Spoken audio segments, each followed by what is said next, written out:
Oke, baik. Assalamualaikum warahmatullahi wabarakatuh. Waalaikumsalam warahmatullahi wabarakatuh. Oke, anak-anak, alhamdulillah kita ketemu lagi hari ini bisa belajar bersama-sama.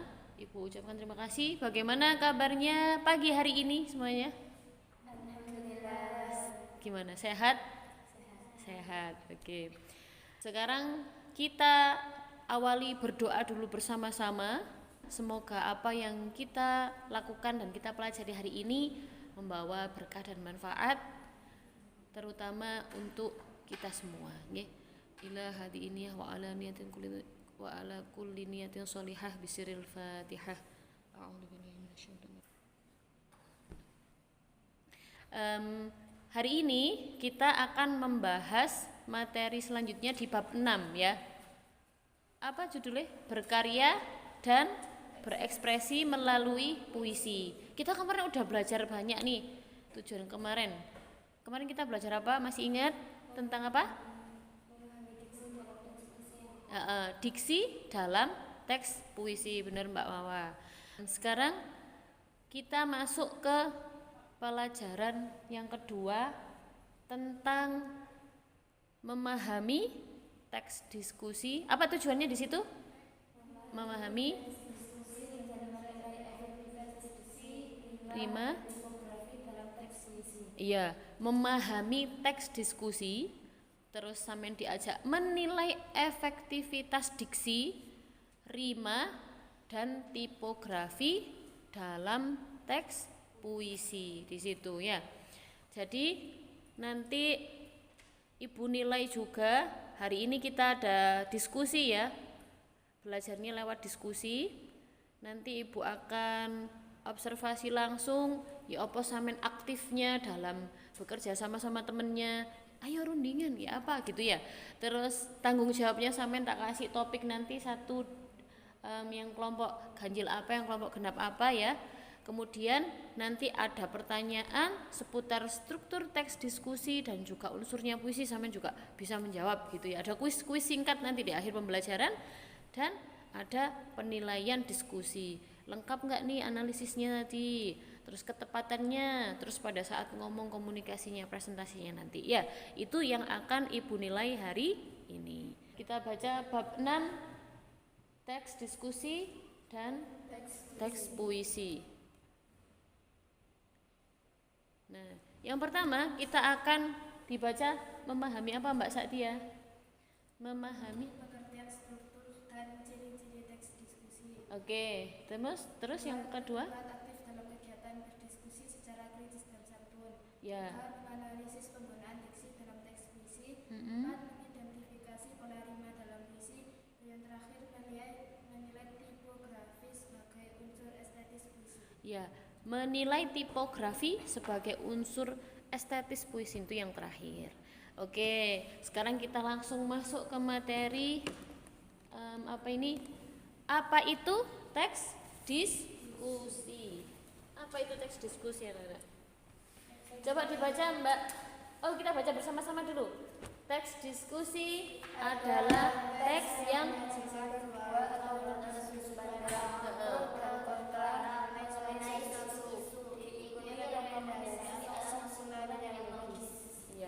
diikuti rekomendasi dan juga simpulan yang logis. Fungsinya, kira-kira fungsinya diskusi apa? Coba dibaca Mbak Naswa.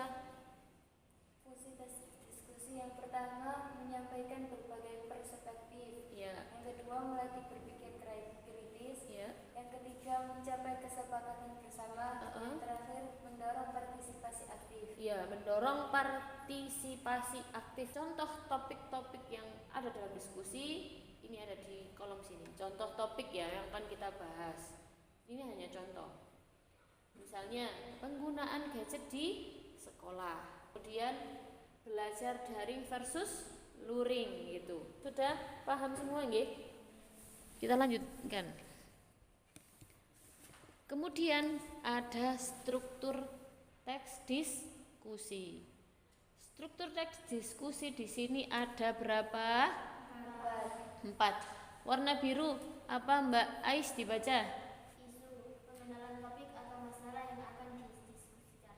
isu, pengenalan topik atau masalah yang akan didiskusikan. Nanti ini kita praktek diskusi, kita harus tahu isu yang akan dibahas itu apa ya. Dikenal dhisik, lek gak kenal yo gak ngerti ya. Kalau nggak kenal nggak tahu jadinya ya. Makanya harus kenalan. Yang kedua, struktur teks diskusi ada argumen pro. Kemudian ada yang ketiga, argumen kontra warna merah. Yang terakhir ada yang kotak warna kuning. Apa isinya Mbak Naswa? Bisa dibaca? Kesimpulan, gagasan dan rekomendasinya sendiri. Nah, jadi diseimbang no antara pro ambek kontra, dicari kesimpulannya apa. Itu struktur teks diskusi. Kita baca apa aja tadi struktur teks diskusi. Yang pertama ada isu, kemudian yang kedua ya, yang ketiga dan yang keempat simpulan. Kita lanjut membahas ciri kebahasaan teks diskusi. Nah, ada beberapa cirinya ini. Yang pertama ada konjungsi perlawanan. Kemudian yang kedua ada unsur bahasa yang khas lagi, diantaranya modalitas. Contoh kata yang digunakan ada seharusnya, terus sebaiknya, mungkin, benar, dapat dan perlu. Oke, bagus. Yang merah apa namanya? Kalimat faktual berdasarkan data. Lanjut, diksi dalam teks diskusi. Diksi kemarin apa? Apa? Pemilihan kata. Bagus Mbak Naswa, masih ingat, pinter. Yang pertama ada denotatif. Denotatifnya matahari terbit. Nah, konotatifnya matahari terbit bisa jadi fajar harapan baru. Misalnya gitu ya. Itu namanya diksi dalam teks puisi. Lanjut, kita ke rima dalam teks puisi. Ya, rima itu pola persamaan bunyi. Rima akhir AABB. Kita lanjutkan lagi. Lanjut ya. Tata letak sebagai unsur estetis tipografi bukan sekedar tampilan. Ia adalah bagian dari makna puisi itu sendiri. Jadi ada unsur estetisnya. Sebagai unsur estetis, 1.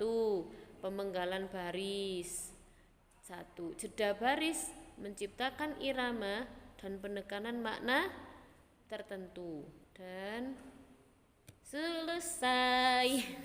Terima kasih, semangat belajar. Ayo kita baca bersama. Sastra bukan hanya indah, ia adalah cara kita memahami dunia. ya, itu adalah cara kita memahami dunia. Ibu kasih tugas. Topiknya pro kontra penggunaan gadget di sekolah. Silakan boleh berdiskusi tentang ini ya.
menjelaskan, mempresentasikan yang didiskusikan tadi.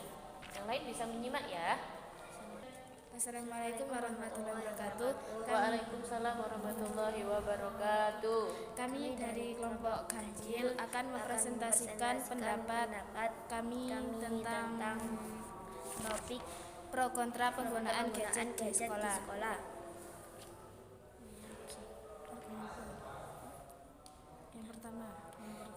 Yang pertama, identifikasi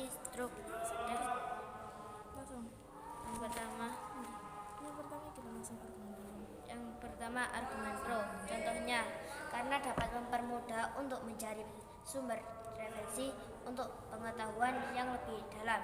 Argumen kontra, contohnya 1. Melemahkan kemampuan komunikasi langsung, dan 2. Dapat memicu kecurangan saat ujian. Oh, ya, betul. Setuju nggak kalian ya? Setuju ya? Lanjut. Nomor 3, kesimpulan dari pro kontra penggunaan gadget di sekolah. Penggunaan gadget di sekolah itu dibatasi waktu dengan penggunaannya agar bisa melatih otak anak menjadi lebih fokus untuk belajar. Sekian dari kami. Wassalamualaikum warahmatullahi wabarakatuh. Waalaikumsalam warahmatullahi wabarakatuh. Bagus Beli. Tepuk tangan guys. Lanjut ya. Oke, silakan. Assalamualaikum warahmatullahi wabarakatuh. Waalaikumsalam warahmatullahi wabarakatuh. Kami dari kelompok genap mau menjelaskan tentang mengidentifikasi puisi. Di dalam puisi, di tepi pantai memiliki makna konotatif, diantaranya ombak berderai di tepi pantai, angin merembus lemah lembut, lautan haru hijau terbentang, dengan rima yang bersaja AABB. Kami juga mengamati tipografi. Dalam puisi tersebut memiliki tipografi dengan tanda baca koma. Selain itu, nilai efektivitas dari puisi tersebut ialah imaji atau pencitraan, yang mana lebih cenderung dengan auditif dan visual. Sekian dari kami. Wassalamualaikum warahmatullahi wabarakatuh. Kak, mau tanya dong. Puisi kakak berasal dari karya siapa nih? Karya Amir Hamzah. Terima kasih Kak untuk jawabannya. Sama-sama. Oke, bagus. Boleh kembali ke tempatnya ya. Terima kasih buat kelompok 2. Bagus.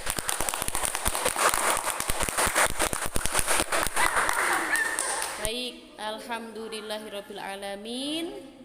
Itu tadi kita sudah berdiskusi hari ini ya. Tentang apa aja? Teks, diskusi, terus dan analisis diksi, rima, sama tipografi. Kita tutup pelajaran pada pagi hari ini bersama-sama membaca hamdalah dan suratul al-asr. Walhamdulillahi rabbil alamin. Wa sallallahu ala sayyidina Muhammad wa ala alihi wa sahbihi wa sallam. Walhamdulillahi rabbil alamin. Mohon maaf, terima kasih banyak. Sekian dari Ibu. Wassalamualaikum warahmatullahi wabarakatuh. Waalaikumsalam.